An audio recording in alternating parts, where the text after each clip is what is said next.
నమస్తే, welcome to our channel. ప్రస్తుతం మనతో ప్రముఖ ఆధ్యాత్మికవేత్త గణపతి దత్త ఉపాసకులు మురళీధర్ శర్మ గారు ఉన్నారు. వారితో మాట్లాడదాం. నమస్తే గురుగారు. మహాదేవ శ్రీమాత్రే నమః. గురుగారు, మార్చి వచ్చేస్తుంది. మార్చి వస్తుంది అంటే మనకి ఎండల భయం అయితే పిల్లలకి ఎగ్జామ్స్ భయం. ముందు పిల్లలకి ఎలా ఉన్నా భయము, ఈ యొక్క మన హాలిడేస్ సంతోషం. హాలిడేస్ కన్నా ముందు ఎగ్జామ్స్ కంప్లీట్ చేయాలి కదండి. ఇప్పుడు హాఫ్ ఇయర్ లో ఉంటారు అందరూ. ముందు పిల్లల కన్నా కూడా తల్లిదండ్రులకి, అందులో ముఖ్యంగా తల్లికి, ఈవిడికి చాలా పెద్ద పరీక్ష అది, పిల్లల ఎగ్జామ్స్ గురించి.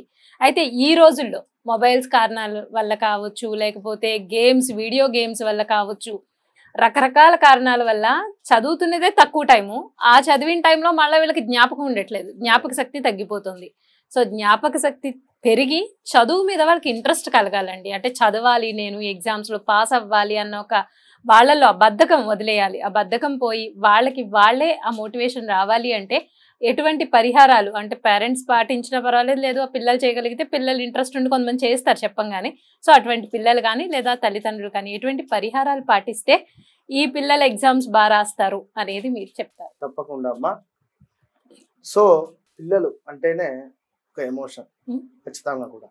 ఇది కొందరు వారి అంటే బాల్యంలో సరైనటువంటి చదువు లేక, ఇప్పుడున్నటువంటి కాలేజెస్ కానీ ఇప్పుడున్నటువంటి స్కూల్స్ కానీ ఆ కాలంలో లేవు. ఉన్నా అంతటి స్తోమత వారి దగ్గర లేదు. ఏదో గవర్నమెంట్ స్కూల్స్, గవర్నమెంట్ కాలేజెస్ కానీ అట్లా ఏదో నడిచిపోయింది. బట్ అయినా చక్కగా చదువుకొని మంచి మంచి హోదాకు వెళ్ళినటువంటి వారు చాలా మంది ఉన్నారు. ఐఏఎస్లు, ఐపీఎస్లు, డాక్టర్స్. కాలేదా? 100% అయ్యారండి ఖచ్చితంగా. సో ఇప్పుడు ఏం జరిగిందంటే మీరు అన్నట్టుగా మెయిన్ మొబైల్ అనేటువంటిది అది వారికి ఒక ఔషధం లాగా అయిపోయింది. అది అంటే ఒక మత్తు పానీయం లాగా. ఇప్పుడు ఒక ఎవరైతే మన ఇది ఆల్కహాల్ అలవాటు ఉండేటువంటి వారికి అది ఎంత ఎడిక్షన్ లాగా. ఇప్పుడు పాల సీసాలో పాలను నింపి డబ్బా పాలు ఎట్లయితే తాగిస్తామో ఆ విధంగా ఈ ప్లేస్ లో ఫోన్ ఉంది. అర్థమైందా? పాలు లేవు అక్కడ, ఫోన్ ఉంది. ఆ ఫోన్ లో ఎనర్జీ వీళ్ళు తాగుతున్నారు కంప్లీట్ గా. వినరా? అసలు ఫస్ట్ ఆ ఫోన్ ఇవ్వకుంటే వాడు అన్నం తింటలేడు. ఫోన్ ఇవ్వకుంటే వాళ్ళు ఏంది అనేది అర్థం కాలేని పరిస్థితి ఉంది. ఫస్ట్ వాళ్ళు స్కూల్ నుండి రాగానే ఫోనే పట్టుకుంటున్నారు, వేరే ఏది లేదు. ఆ స్టేజ్కి వెళ్ళిపోయింది. ఇక రాబోయే తరతరాలు ఎట్లా ఉంటుందో అసలు ఈ ఫోను ఎవరు కనిపెట్టారో కూడా అర్థం కావటం లేదు. ఇప్పుడు మనం చెప్పేది కూడా వీరు చూసేది ఫోన్లోనే. అంటే మాట చెప్తున్నా. కనుక ఇలాంటి సందర్భాలలో పిల్లలకు సంబంధించి గణపతి ఆరాధన చెప్పియండి. గణపతి ఆరాధన అంటే సుముఖచ్చైక దంతచ్చ కపిలో గజకర్ణిక లంబోదరచ్చ వికటో విఘ్నరాజ గణాధిప ధూమకేతుర్ గణాధ్యక్ష పాలచంద్రో గజానన వక్రతుండ శూర్పకర్ణో హేరంబ స్కంద పూర్వజ. సో సుముఖాయ నమః, ఏకదంతాయ నమః, కపిలాయ నమః, గజకర్ణికాయ నమః, లంబోదరాయ నమః, ఇట్లాంటి నామాలు ఇవి ఏవైతే ఉన్నాయో ఇవే నామాలు ఇక్కడ సుముఖచ్చైక దంతచ్చ కపిలో గజకర్ణిక లంబోదరచ్చ వికటో విఘ్నరాజో గణాధిప ధూమకేతుర్ గణాధ్యక్షో పాలచంద్రో గజానన వక్రతుండ శూర్పకర్ణో హేరంబ స్కంద పూర్వజ షోడశైతాని. ఈ షోడశైతాని నామాని యః పఠేషు నియాదపే విద్యారంభే వివాహే చ ప్రవేశే నిర్గమే తథా సంగ్రామే సర్వకార్యేషు విఘ్నస్తస్య న జాయతే అనేటువంటిది ఇది ఫలశ్రుతి. షోడశైతాని నామాని అనేది ఇది ఏదైతే ముందు అది చదివించి ఇది నేర్పించే ప్రయత్నం చేయండి పిల్లలకు. ప్రతిరోజు గణపతిది ఇది చదువుకున్న తర్వాత చక్కగా పిల్లలకు గంధం మా దేవాలయంలో అతను కార్ డ్రైవర్ ఒకతను రోజు పిల్లలకు భస్మాధారణ చేస్తాడు మంచిగా డ్రెస్ మీద.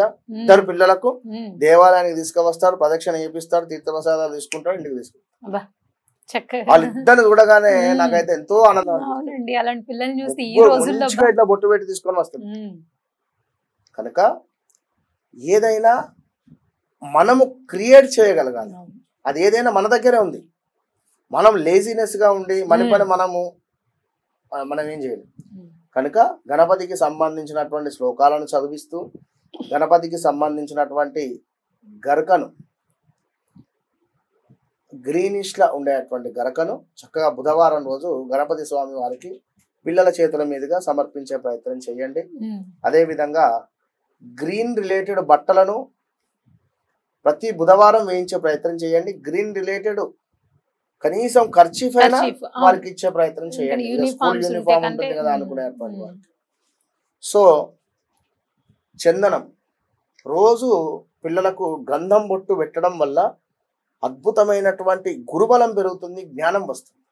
సో జాతకంలో గురు రాహుల కలయిక ఉన్నా లేదా గురువు వచ్చేసి మనకు కొన్ని అనుకూలమైనటువంటి ప్రదేశాలలో అంటే ఇప్పుడు శనికి సంబంధించినట్టు ఇంట్లో ఎక్కడున్నా కొంత ఇబ్బంది ఉంటుంది.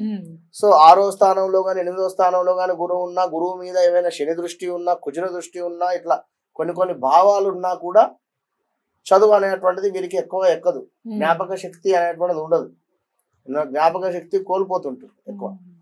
సో ఇలాంటి సందర్భాలలో మనం చెప్పినటువంటి యొక్క రెమెడీస్ గణపతి ఆరాధన. ఇక ఇది చేస్తూ బుధవారాలు కొన్ని ఉండ్రాళ్ళు కానీ మోదకాలు కానీ స్వామికి నివేదన చేస్తూ నలుగురికి పంచే ప్రయత్నం చేస్తూ నల్ల బ్లాక్ కలర్లో ఉండేటువంటి ఈ యొక్క మినుములను అంటే గుండు మినపప్పు అంటారు, ఇవి శనివారం రోజు దానంగా ఇస్తూ పిల్లల చేతుల మీదుగా మిల్క్ దానం, పాలను దానం చెప్పి పిల్లల చేతుల మిల్క్ను దానంగా ఇచ్చేటువంటి సందర్భాలు. ఇదే విధంగా హనుమాన్ చాలీసా అనేటువంటిది చాలా ఉపయోగపడుతుంది. హనుమాన్ చాలీసా కూడా చదివించినా కూడా ఇలాంటివి చేస్తూ ఉండగా తప్పకుండా వారికి జ్ఞాపక శక్తి పెరిగేటువంటి పరిస్థితి ఉంటుంది, ఒక వృద్ధిలోకి వచ్చేటువంటి పరిస్థితి ఉంటుంది. ఖచ్చితంగా కూడా నమ్మకంగా చేపియండి. వీడు పడుకునేటువంటి తలగడ కింద ఒక రాగి నాణెం కానీ చిన్నగా రాగితో ఉండేటువంటిది పెట్టడం వల్ల మెదడులో చక్కటి వైబ్రేషన్ అనేటువంటిది జరుగుతుంది. ఇక తులసి చెట్టు వద్ద చక్కగా ఆవు నేతితో దీపారాధన చేపియండి పిల్లలకు. గాయత్రి మంత్రము అందరూ చదువుకోవచ్చు, పిల్లలకు కూడా నేర్పించే ప్రయత్నం చేయండి. గాయత్రి అమ్మవారి యొక్క అనుగ్రహం పొందడం వల్ల ఖచ్చితంగా చక్కటి చదువు, ముఖంలో అద్భుతమైనటువంటి కళ పెరిగి చక్కగా చదువుకుని ఈ వచ్చే మార్చిలో వాళ్ళు కాంపిటేటివ్ ఎగ్జామ్స్ అయినా లేకపోతే ఏ ఎగ్జామ్స్ అయినా చక్కగా రాసి మంచి ఫలితాలు మీ రెమెడీస్ ద్వారా కలగాలని మనస్ఫూర్తిగా కోరుకుంటూ ధన్యవాదాలు.